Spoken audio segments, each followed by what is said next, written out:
Hi everyone, it's Mrs. Summer here to talk about lesson 901, angle relationships. So this movie clip I cannot show in my Explain Everything app. I will post the link in the assignment with Google Classroom.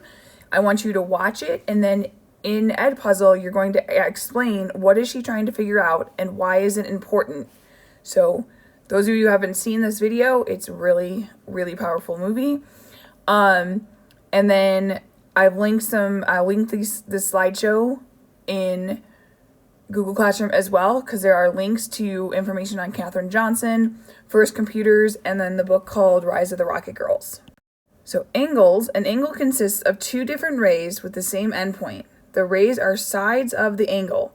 The endpoints is the vertex of the angle. So here is the side, and then over here where they meet in that point is your vertex.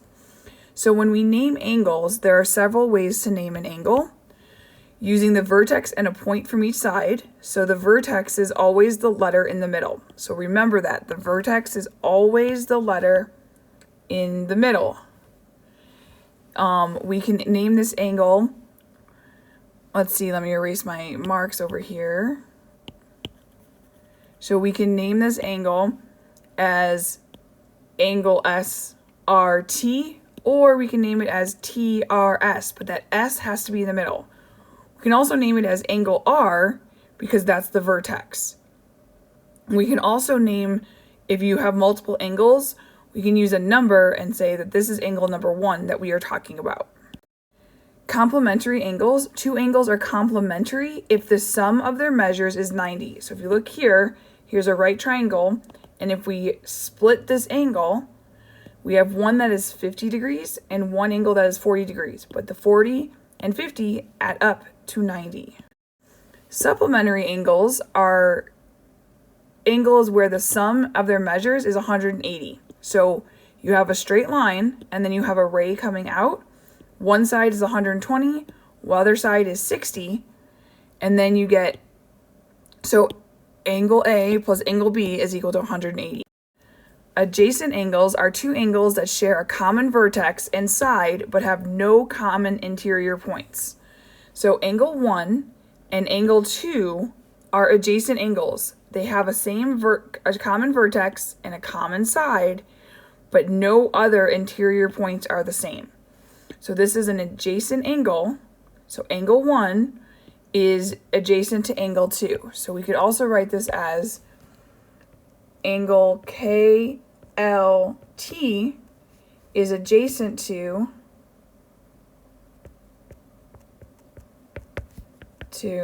angle TLM. So vertical angles. Two angles are vertical angles if they are non-adjacent angles formed by two intersecting lines. So a pair of angles whose form opposite rays. So angle 1, so here and here, are congruent, meaning that they are the same. Angle 4 and angle 2 are congruent, and they are the same. So if we think about it, if you make an X like this angle and this angle are equal, and this angle and this angle are equal. So for angle equations, you state the angle relationship. Then you write the equations using the angle relationship that will allow you to solve for X or Y. And then solve your equation and find the measure of each angle in the diagram. So here we have X and Y. So 3x and y is 15. So first we need to figure out, we have 2x plus 20 and y are equal to our linear pairs, but also 2x plus 20 and 3x plus 15 are linear pairs. So supplementary and linear pairs. So we have my 3x plus 15 and the 2x plus 20 add up to equal 180 because they are linear pairs. Then we have 5x plus 35 is equal to 180 by just combining like terms. Solve for x is 29 degrees. We can then take this x of 29 degrees and plug it into this equation. This linear pair, 3x plus 15, is equal to y. So we can solve for y by using this x and plugging it into the equation. So we get 3x plus 15 equals y, and the reason they're equal is because they are linear pairs. And then 3 times 29 plus 15, 87 plus 15, y is equal to 102 degrees. In these type of questions, you are going to use what you know in order to solve the problems. We knew that linear pairs are supplementary, and supplementary adds up to 180, so we were able to solve for x. We knew that linear pair here are congruent. These linear pairs are congruent, and so they add up to, or they are equal to each other, so we could solve it that way as well. So you try. Find the values of x and y.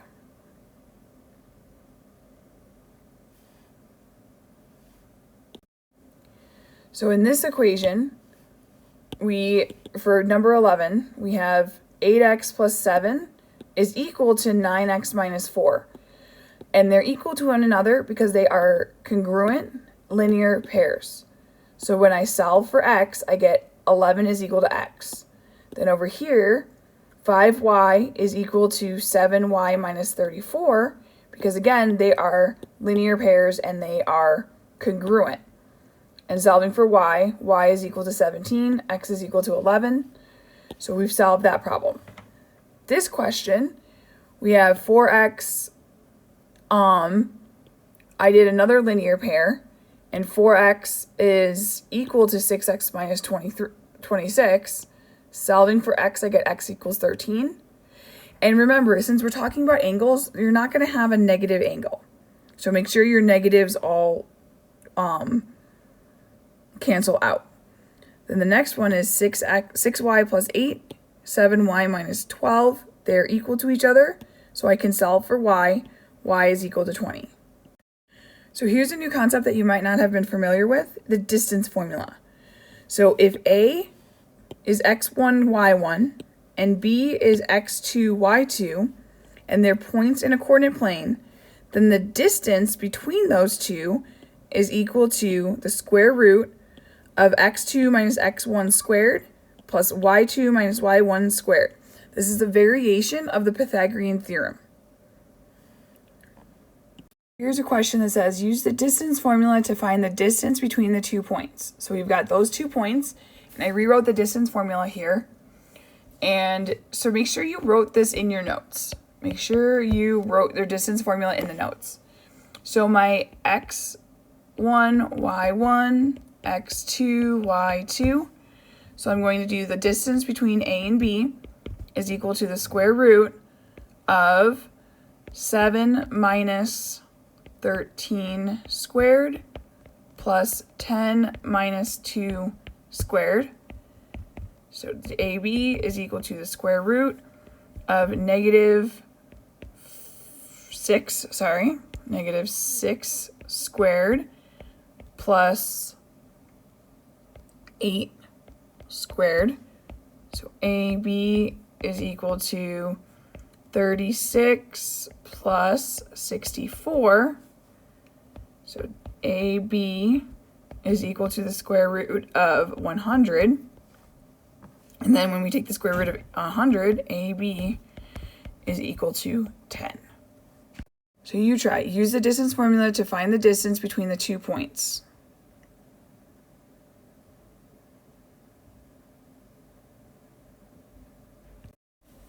So I'm going to rewrite our distance formula.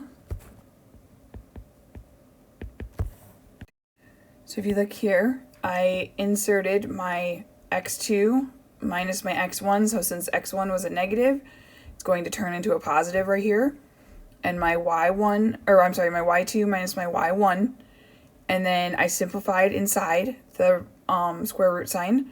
So I get 3 squared plus quantity of negative 4 squared.